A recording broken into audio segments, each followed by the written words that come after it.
Welcome to another episode. In this one, we'll be discussing the returning Silahdars.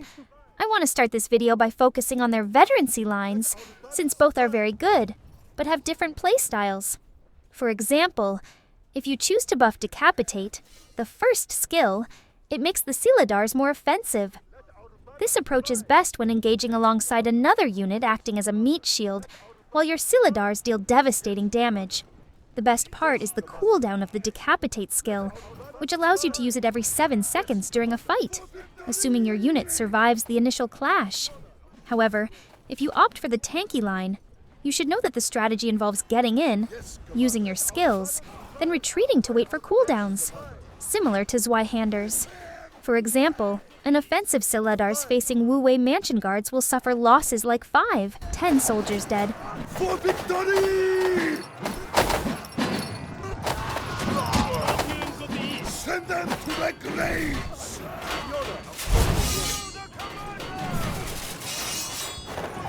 For victory! However, on the other hand, a tanky Silahdars might lose too. 4 soldiers in such an engagement in general. Tanky Silahdars should fully survive any melee unit. Now,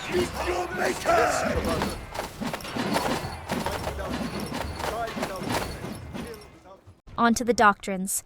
If this unit isn't an S tier on your list, I'm sure you tested them without the combat doctrine, which changes everything for them.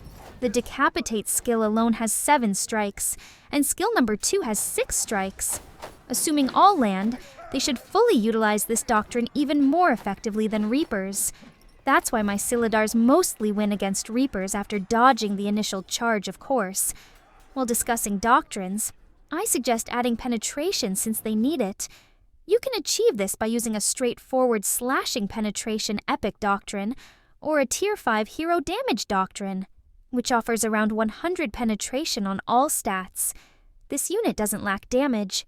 All you need is some penetration, and you're good to go. They are one of the few units that can strike Reapers with over 1k damage per hit. The only melee unit that deals more damage in melee is the Queen's Knights with their first skill. Now, let's talk about the skills and how you should be playing this unit. First, you need to know that while performing a skill, the unit takes 40% less damage. Additionally, when initiating a skill, they gain CC immunity for 1 second, so keep that in mind.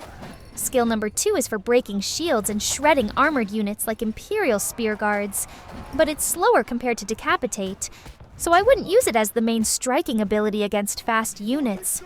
In other words, Silahdars should initiate the fight with a skill to soak up the initial damage, and then retaliate with the other skill. For me, I often find myself initiating the fight with skill number 2, which seems counterintuitive since it has a much longer cooldown. So why do I do this? Decapitate's range is shorter, so your units need to be very close to the enemy. Decapitate is faster, which means it utilizes the combat doctrine I mentioned earlier, healing your unit mid-fight. Initiating with skill number 2 enhances the damage of the Decapitate skill through the combat doctrine. In case you didn't know, Decapitate deals much more damage, but has less penetration than the second skill. It can even reach a critical hit of 5k on tier 5 units, like Sunward Phalanx. To summarize, initiate the fight with skill number 2 if possible, especially if you see shields. Let your skills take their time to fully utilize the damage reduction buff. If you're unsure about the timing, just watch for the skill to glow. This indicates the skill is active, and your unit is taking reduced damage. Lastly, this unit is highly doctrine dependent, so I wouldn't blame you if you skip it because you don't have a combat doctrine. Yes, Commander. Yes, Commander.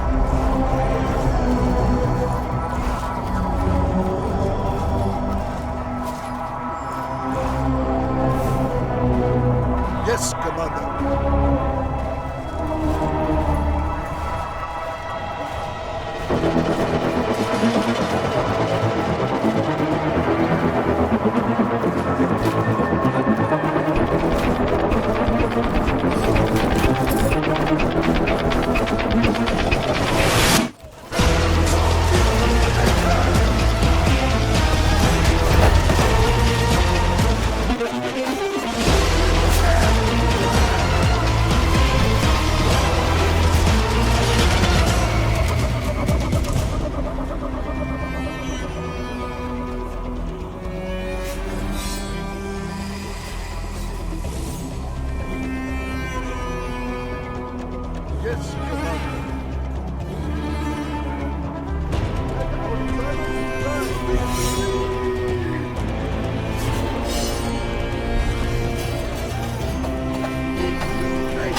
Yes, Commander.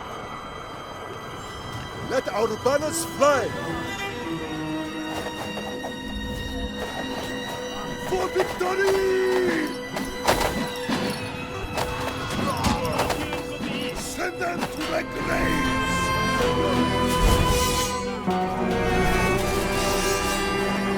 For victory! Yes, Commander.